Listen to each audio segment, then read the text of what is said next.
Donc, je suis présentement avec Jacques Léonard, Jacques Cartier, qu'on le connaît plus sur son EKA, producteur exécutif des événements de Melting Pot.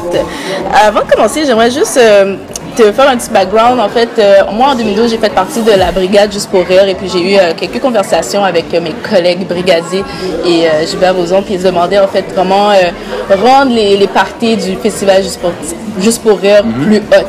Et puis, les commentaires qui sont vraiment venus souvent, c'était genre, et des DJ et des artistes invités, fait un beau party, puis la vie va être belle. L'année suivante, tu es arrivé avec une nouvelle association, Jacques Cartier, ton agence, et puis Juste pour rire, et tu nous présentais Melting Pot. Donc, explique-nous comment ça a débuté, comment l'association s'est présentée à toi. C'est simple, Gilbert Rozon, il y a eu des échos sur ce que je faisais, et ça collait exactement à sa vision. Il m'a appelé, j'ai reçu un appel random de lui, où on a discuté, il avait une opportunité, il m'a expliqué vite sa vision.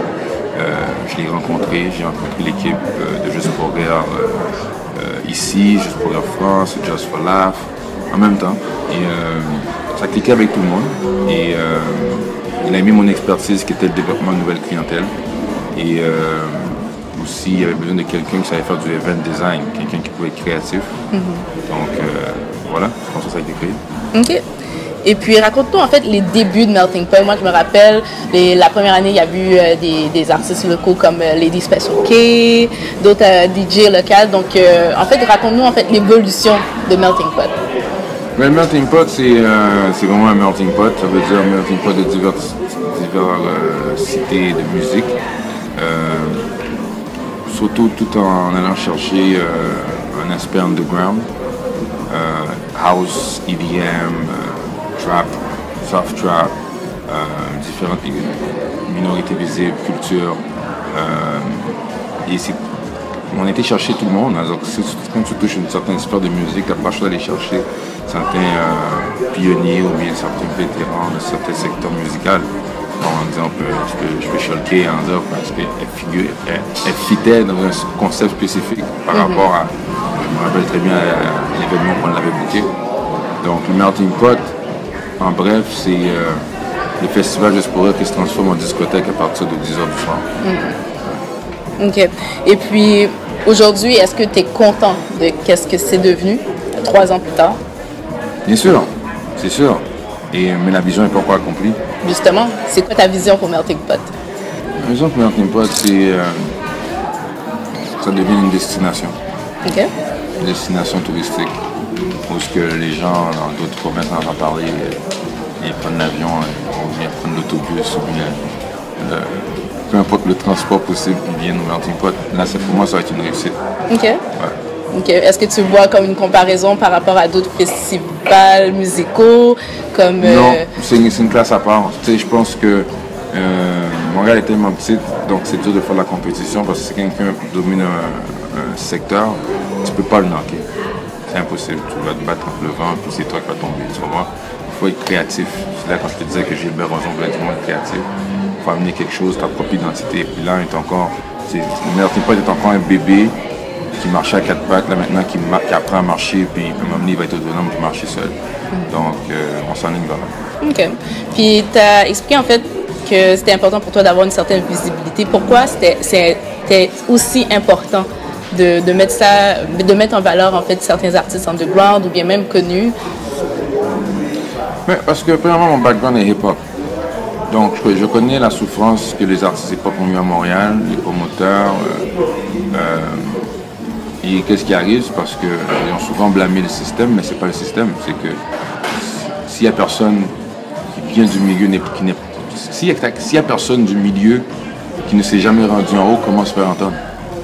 Alors, moi, ma vision, c'est pendant que je monte, je fais avec les cris de l'industrie. Donc, je suis en position, je crois être en position d'en parler. Et maintenant, c'est pour ça que je vais chercher les gens de ground. OK. Ouais. Puis comment vous avez procédé en fait pour bâtir la programmation de Melting Pot cette année? Ouais, ça a été avec la collaboration avec plusieurs artistes. Tu sais, tout le monde respecte le festival Juste pour rire. C'est par rapport, comme je t'expliquais, de Monopole, ils ont une classe à part qui est bon. Donc, tout le monde respecte Juste pour rire, tout le monde tout le monde va en faire partie d'une manière ou d'une autre, tu vois. Il y a plein de monde qui s'improvise humoriste aujourd'hui. Mais l'humour, c'est pas juste le stand-up. Ce soit un zombie boy, pour moi, c'est un type d'humour. Pourquoi? Parce que c'est l'homme le plus tatoué au monde, et puis il y a 1 million de followers, il est DJ, he's good, very good.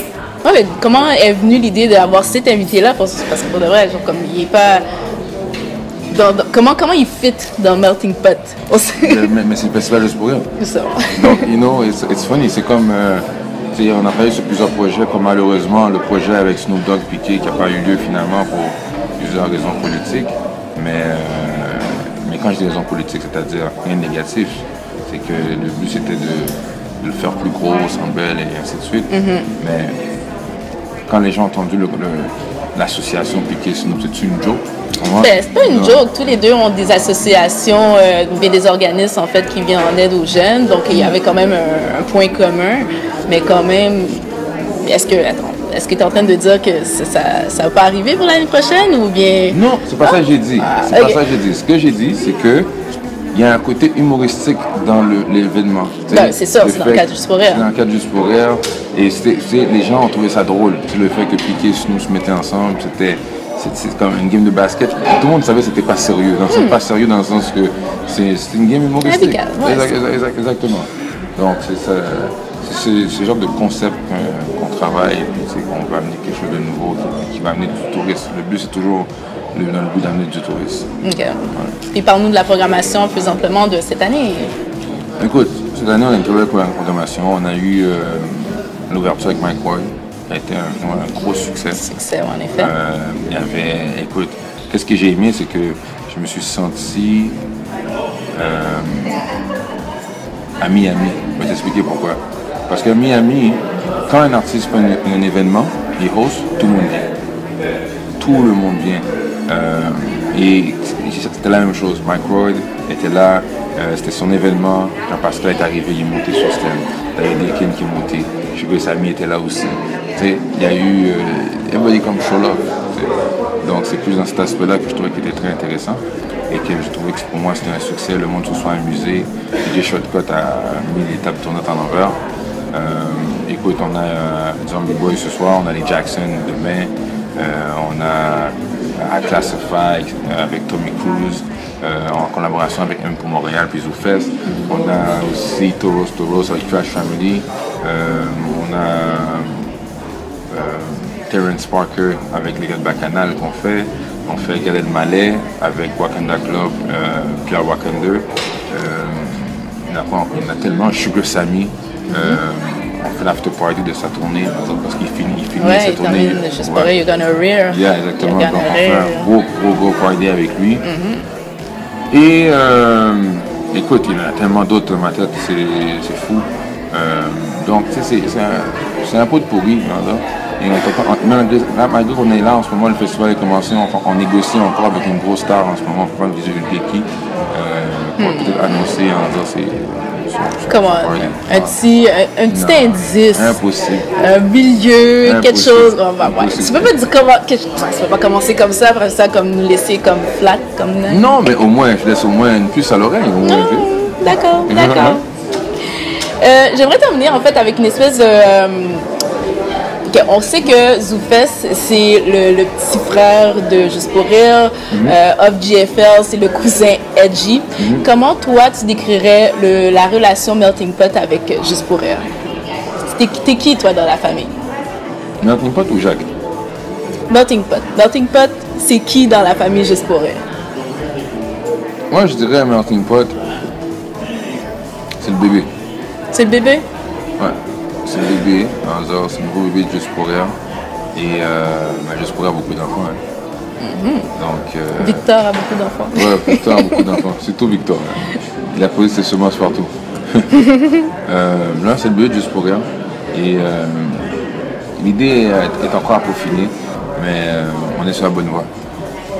Et vraiment, cette année, il y a beaucoup d'événements qui vont marquer. Surtout demain, ça va être un événement vraiment exceptionnel qui va être un carton. On se rappelle l'année passée ce que Wyclef a fait. écoute, j'étais très fier de cette réussite. Et les Jackson demeurent, mais écoute, ils ne sont pas venus depuis 84. Moi, je suis né en 84. Donc, écoute. Et la raison, et moi, j'ai travaillé très fort pour que ça puisse s'accomplir. Pourquoi? Parce que moi, mon chanteur préféré, c'est Michael. Et je me suis dit que j'allais faire le line-up quand même un jour si Michael est encore vivant, tu sais, pour aller voir son show. Pour moi, rencontrer ses frères qui sont déjà à Montréal, sont déjà arrivés aujourd'hui. Donc, c'est un privilège. C'est un privilège, en dire, de voir la réalité. Tout est possible dans la vie. Hein. Ouais. Je me rappelle, je regardais la télévision, puis je me disais, I will meet them one day. Et j'étais jeune, je le disais, puis it come to pass. Ça devient réalité en plus. Yep. Ouais. You have to believe in your dream. Yes. Jacques, merci beaucoup. Un plaisir. On va mettre toute la programmation sur notre page Facebook et puis sur Montreal aussi. Je te remercie encore une fois. Et puis allez checker tous les événements de Melting Pot et puis on se voit en faisant le party tout le monde. Yes.